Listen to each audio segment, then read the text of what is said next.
What about math? When I was homeschooling, and people, when you make any sort of non-traditional choice for your life, people are concerned about you, and so they ask questions. And one wise homeschooling mom told me, when someone asks if something about homeschooling, or your children learning, or what's your curriculum or whatever, if you just spout off a math curriculum, they'll leave you alone. And I totally tried it.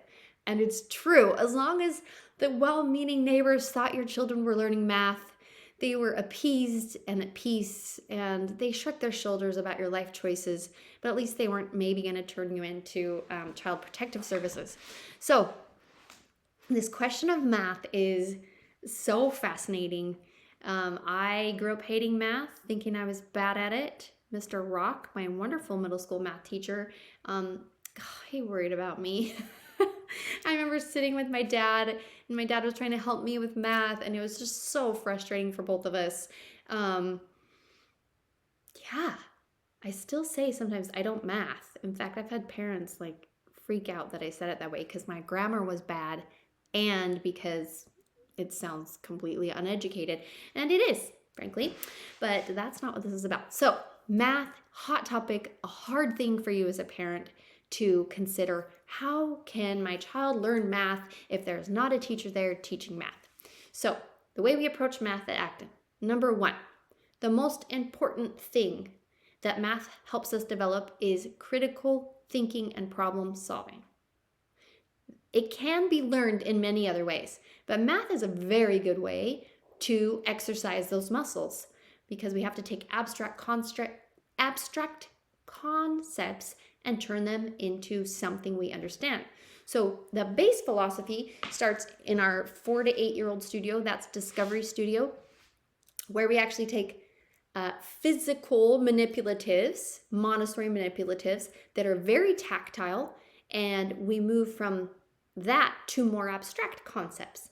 So that just makes sense, right? You've seen often, probably in any kindergarten anywhere, counting bears. So we have a concrete way of explaining the abstract concept, and we start concrete and move to more abstract.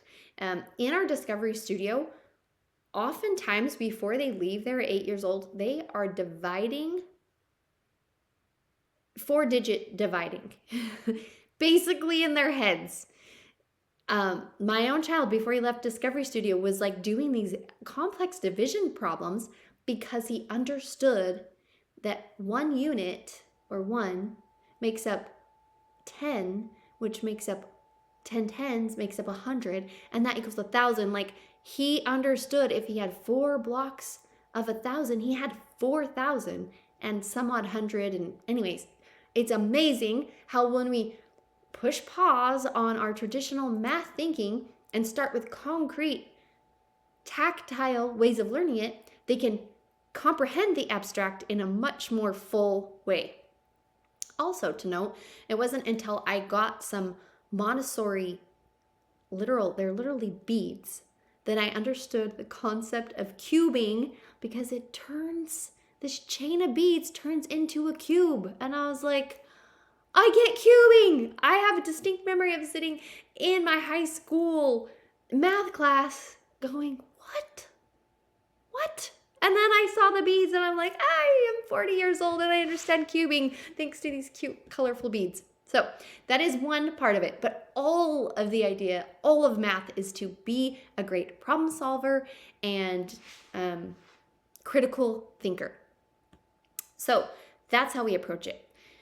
Practically speaking, we do, in the older grades, once they're done with the Montessori Studio, we do use computer programs to help facilitate math learning and mastery. So at Acton, we look to mastery for all of our badges, for all of our learning, and that happens at various degrees, at various ages, and various studios in various ways. But math is actually one of the easiest ones because there is a right or wrong answer. They have incredible computer programs that can give you a problem and test, do you have the right or wrong answer? And if you don't, here's some resources to help you better understand it. So this idea of not having a math teacher there, while it is scary and different than what we experienced, we actually have the best math teachers in the world available for your child, because the best math teachers in the world are online. Now, will they connect to that math teacher in a way that you might have to yours, or will they be inspired? No, but they're going to learn their math. The other incredible thing about doing math on a computer is you get instant feedback about your right or wrongness and the way that you figured out the problem. There is a right answer in math. That immediate feedback can be very discouraging, especially when you've tried it several times and you're not getting it. One of the best things we get from doing math this way is, over time, learners learn to work very hard, and they develop incredible grit. They have to stay focused. They don't have someone doing a song and dance to help them stay focused. They have a goal. They set a goal. They set out to do their goal, to focus in and meet their goal for an amount of time. And they learn how to do it. So they have this incredible grit. That's kind of like a side benefit of how we do math. But there are times when they don't have the answer and they have to figure it out. And I think that's actually the whole goal of math. So it's pretty cool that in addition to learning math, they're learning this whole other lifelong skill of being a lifelong learner. When you're stuck, how are you going to figure it out? And almost always, if your learner is engaging with one of our online programs that we use, if they go in order, take notes, and watch the videos that are provided, they're going to be able to do pretty well to get through the concept. But those steps, this is part of the point, those are hard to develop. Those are learning steps. Instead of, I want to go here, I want to go here, I want to go here, this is boring, getting distracted, whatever. Go in order, take notes so you can look back and learn from what you learned and watch the videos. They can complete years of math. This year, in one of our probably both of our elementary studios, before the midway point of the year in January, we had learners complete an entire year of math because they were following the steps. They were working hard, and they suddenly realized, I can go faster, I can go further, I'm understanding this, I can learn more in a shorter amount of time if I apply myself in these ways. That doesn't happen for everyone, but the opportunity is there. And then guess what? They just get to move to the next year. So part of the beauty of not having a teacher, not having a math class, is every hero can work in their challenge zone. So at the beginning of the year, we help you we empower you to work with your child to figure out what is their math challenge zone. And that's where they start. If your child's in 4th grade and their challenge zone is in 2nd grade, let's be in 2nd grade. We don't care about that. We want them to work in the area they're challenged and move forward from there. So it actually frees them up in a lot of ways to be okay with where they're at. And oftentimes having that pressure relieved really helps them to move farther and faster. It also helps them to find a stronger sense of identity. Well, here's where I'm at. Here's what I need to do to improve from where I'm at, instead of worrying about what grade they're in and what grade they're receiving. So in elementary school, currently we use a program called Beast Academy for our main math curriculum. Parents can opt into a different program if they want to do that and they want to manage the setting out of the badge plan. Our standard is Beast Academy. I have chosen it for all the reasons I've described in this video about how it handles problem solving and critical thinking. One example of that is, I think in the 3rd level, it's not even a grade in Beast Academy, level 3, there are, I thought they were kind of advanced, but algebraic concepts being offered for a young learner to wrestle with. They're not saying, now we're doing algebra. They're giving them something to think about, painting the challenge in an engaging way, and then letting them figure out, oh, how it works and then get it right. And so there's high level thinking and problem solving that then applies to not only later math, but also developing that muscle of being a thinker and a hard worker from the get-go. So that's elementary school. In middle school and high school, most of our heroes use Khan Academy. I have a few other options that I actually prefer, but Khan Academy is a standard that the Acton network accepts, and it's pretty widely accepted as far as transcripts, high school transcripts and credits go as well. It has a great reputation. It's incredibly thorough in preparing them for whatever math they need. So that's probably really what you wanted me to answer at the beginning, is what do we use? Same thing. They're going to bump up against hard things in high school.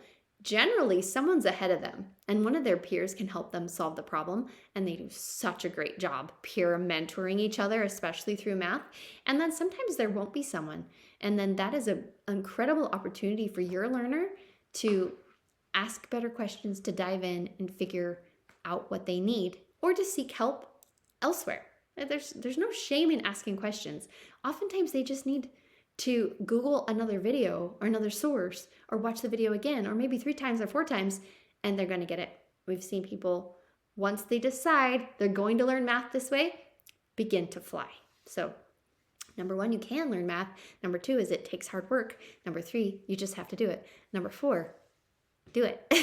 Ask the questions, dig in, challenge yourself, and don't stop. Develop that grit. Some of the principles that we embody are taken from, what's his name? Conrad Wolfram, I believe is his name. Yep, it's Conrad Wolfram. And I just will read these so that I get them right. Okay, Conrad says that math is composed of 4 things. Number 1, identifying a problem to be solved and then asking the right questions to get to the answer. That makes sense?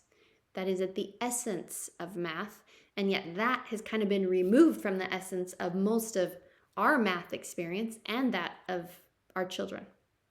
Number 2, taking on a real-world problem that leads to math formulation.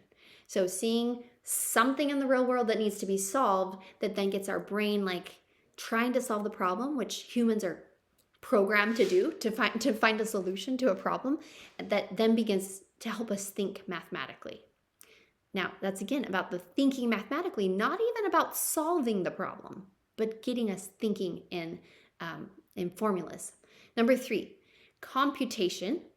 This is basically calculation. So it's the answer to the math formulation that you created.